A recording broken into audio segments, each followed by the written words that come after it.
estamos de volta com programação nacional. Hoje nós estamos falando sobre educação financeira. Recebemos em nossos estúdios a educadora financeira Silvia Alambert. Silvia, a gente estava falando sobre essa questão de saber de onde tirar, como economizar, enfim, sempre tem de onde tirar aquela... Por mais apertado que esteja, de alguma forma a gente consegue reduzir para poupar ou realizar os nossos sonhos. Sem dúvida. Mas na maioria das vezes nós achamos que precisamos sempre ganhar mais. O que eu estou ganhando não é suficiente, né? Nós estávamos citando um exemplo no primeiro bloco de R$ 1.500, tirando isso como uma média, tá? Sim. Para a gente trabalhar aqui. Mas à medida que o salário aumenta, os gastos também sobem, né? Isso é uma mania de grandeza, quer ter cada vez mais. E a gente nunca está satisfeito, porque aí, agora eu saí, puxa vida, eu consegui passar a ganhar de R$ 1.500, oxe, agora estou ganhando R$ 2.500. Olha que bom, né? Estou ganhando mais. Mas passaram-se alguns meses... os 2.500 não é o suficiente, né? E vice-versa. Você pode subir para 5, passou alguns meses, os 5 não está dando. Exato. Por que disso? E o inverso é verdadeiramente proporcional. Quando você ganha mais e você volta, por algo, seja qual motivo, para um padrão anterior, o seu cérebro continua acreditando que você ganha os 5. É bem interessante, né? Aí a gente já entra até numa parte de estudo científico, né? De como funciona e como o cérebro da gente é meio maluco. E a gente vive numa sociedade de consumo, né? E um consumo, porque é o consumo que gira a economia, né? Precisa desse consumo, mas de um consumo equilibrado. E o que acontece é o quê? Nas escolas eu sempre costumo dizer que é mais ou menos assim, toda criança quer o que a outra criança tem, e com os adultos não é diferente, né? Então a gente está sempre de olho num nível para cima. Então eu ganhei mais, agora aquilo que eu queria lá antes, quando eu ganhava 1.500 e não dava para eu ter, agora que eu estou ganhando mais, então agora eu já posso comprar. Né? Então, agora eu já posso mudar de carro e comprar um carro um pouco maior, com parcelas de valor um pouco maior. Porque a gente, obviamente, a gente quer prosperar, a gente quer sempre o melhor para a gente, para a família, enfim. Mas, novamente, a gente cai exatamente na questão do planejamento. Então não posso nunca ter? Não, pode. Pode, deve, se é o seu desejo, se é o seu sonho, né? Mas organize-se para isso, para não cair exatamente na armadilha, né? Na armadilha financeira de o quê? De ser um eterno escravo do dinheiro, tendo que trabalhar sempre mais e mais para poder suprir esse desejo, né? Porque o consumo desenfreado já não é mais necessidade, aí é um desejo, para não se tornar escravo de você mesmo, né? O ideal é que se mantenha o equilíbrio para poder viver de forma tranquila, realizando os sonhos de forma tranquila, porque senão realmente isso não tem fim. Né? É o tal do poço sem fundo.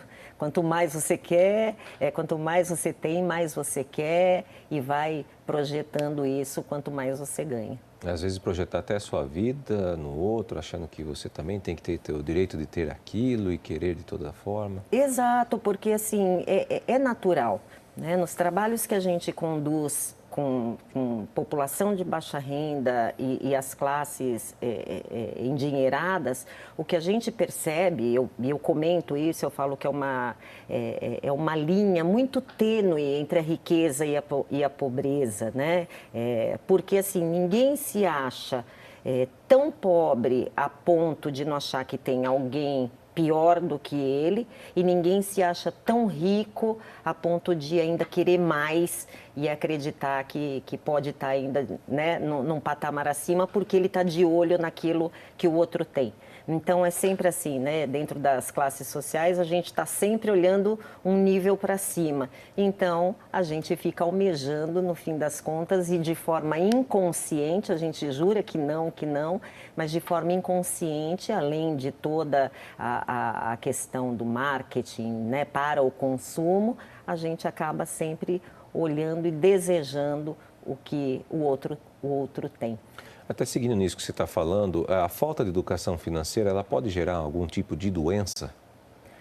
Sim, porque você vê, quando não se consegue ter um equilíbrio, né, entre a questão de você ter a compreensão de que aquele ainda não é o seu momento, principalmente com as crianças, isso acontece muito, e você vê a questão das birras e tudo mais, e o pai acaba cedendo porque ele não tem força, né, às vezes, para lutar com aquilo. O que acontece? Aquilo começa a causar uma ansiedade, e a ansiedade traz com ela outros fatores que geram outros tipos de doença. Né? Então, o estresse. Né? O estresse hoje é o quê? É a questão da ansiedade, né? Não é só o fato de eu vou estar trabalhando amanhã, não vou estar trabalhando amanhã. É de tipo, eu desejo ter outras coisas e eu preciso então trabalhar mais para poder correr atrás daquele sonho que eu quero ter, mas eu quero ter hoje. Então, isso acaba causando a expectativa acaba causando muita ansiedade, que gera um estresse. Uma frustração. E a frustração também, né? Porque quando eu desejo muito e eu estou lá pensando que eu estou dando o meu melhor e eu não estou conseguindo alcançar aquilo, eu me sinto frustrado. E a frustração gera uma infelicidade, né, que gera até depressão, né? E tudo isso daí pode gerar até problemas familiares? Pode gerar uma perda de um relacionamento? Há estudos, inclusive, que comprovam que a maior parte dos divórcios, eles acontecem por problemas financeiros, né? Acabou o dinheiro, acabou o amor. Né? Porque o que acontece? As famílias, o dinheiro ainda é um tabu, né? As pessoas não conversam sobre dinheiro, ou porque tem medo que o outro saiba. A gente comenta aí, usa esse termo no meio, né, da educação financeira como infidelidade conjugal, né? Infidelidade financeira, na verdade. Porque eu não falo para o meu parceiro a real de quanto eu recebo, porque eu quero ter a minha privacidade de poder gastar o meu dinheiro do jeito que eu bem entendo. E, às vezes, o parceiro também não abre, porque ele já ou pensa na questão até, né, de uma possível separação e de ficar sem nada e ter que dividir tudo. Então, acaba que não há um canal de comunicação aberto para se conversar sobre as finanças. Então, o que acaba acontecendo é que o casal passa a viver as questões financeiras de forma isolada. Quando acontece alguma situação né, de infortúnio financeiro, aquilo cai como uma bomba dentro da família. Como ninguém sabia os caminhos do que aquilo poderia levar, acaba então que as pessoas se distanciam porque a questão financeira, né, já não está sendo mais comportada, já não consegue mais ter o mesmo padrão de vida que tinha anteriormente, porque a renda já não é mais a mesma, ou porque houve a traição financeira, então eu não sabia, você me enganou, você mentiu para mim, então daqui para frente as coisas vão ser diferentes, onde começa realmente esse tipo de desavença mesmo, até levar a uma separação, sim. Porque há casos até de pessoas, ou marido, ou esposas, que acabam escondendo do seu cônjuge que ele está simplesmente num estado de falência. Exatamente. E mesmo assim continua mantendo o padrão de vida estabelecido e vai indo, por quê? Por vergonha até de falar, por não querer, temer? Novamente, a gente vem nessa questão, né, de como nós somos educados. Por mais que estejamos no século XXI, o homem ainda é visto, né, como provedor, embora a mulher trabalhe você que tem que sustentar a sua casa, ali, né? exatamente. Sua mulher não pode ganhar mais do que você. Então, e isso na cabeça do homem também, eu acredito, né, que seja realmente uma confusão. Como que eu, como provedor, o homem da casa, né, não consigo assumir isso? Então, eu vou dar um jeito, eu vou dar um jeito. Né? E a casa está desabando, mas eu estou ali ainda tentando me manter, tomando empréstimo aqui, estourando um cartão, 2, 3, até a hora que não tem né, mas como segurar a rédea dessa situação.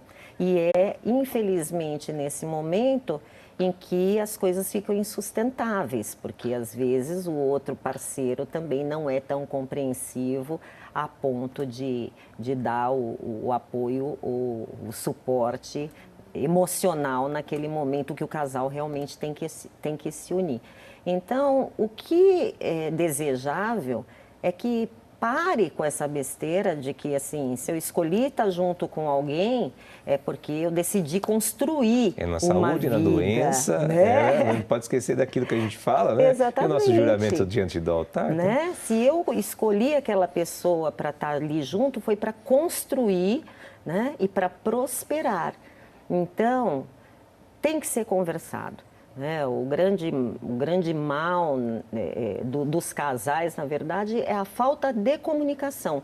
E a comunicação financeira, que é a base de tudo. Se a gente quer construir uma vida junto, a gente quer comprar uma casa, a gente quer trocar um carro, a gente precisa conversar pelos caminhos que a gente tem que ir juntos, olhando na mesma direção, para a gente chegar lá na frente e conquistar o nosso objetivo. Senão realmente fica insustentável e, infelizmente, é onde as separações acontecem. Né? Porque existe casos, até, lógico, eu citei aqui o marido que acaba muitas vezes por causa de não, eu tenho que sustentar a família, mas existe o inverso. Nós já chegamos a presenciar até casos ao contrário, que a mulher cobrar do marido, pô, você não consegue nem me sustentar e sustentar seus filhos, como é que você quer cobrar alguma coisa aqui em casa? E aí começa a virar a bola de neve e eu se vou desfaz o além resto. ainda, hein? Porque para você ver esse tipo de fala, era a fala das nossas avós, talvez, né? Hoje não cabe mais.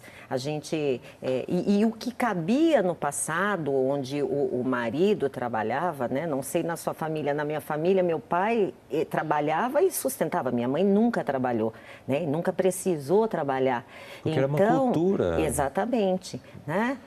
Isso mudou e a gente traz essas falas de você não dar conta nem de sustentar a casa. Isso aí era coisa que talvez a avó da gente falasse para o nosso avô e a gente trouxe para hoje que não serve mais.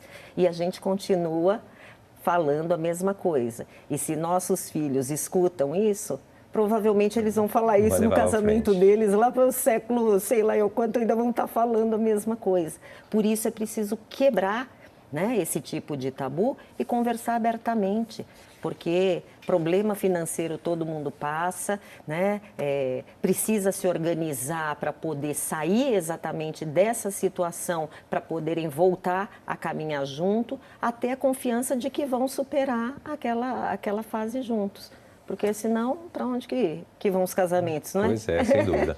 Bom, esse é a Programação Nacional, nós estamos fazendo um bate-papo aqui com a Sílvia sobre educação financeira. No próximo bloco nós vamos explicar aí e tentar tirar as dúvidas de como a gente pode poupar, de como a gente faz para esse sonho ser realidade. Voltamos já.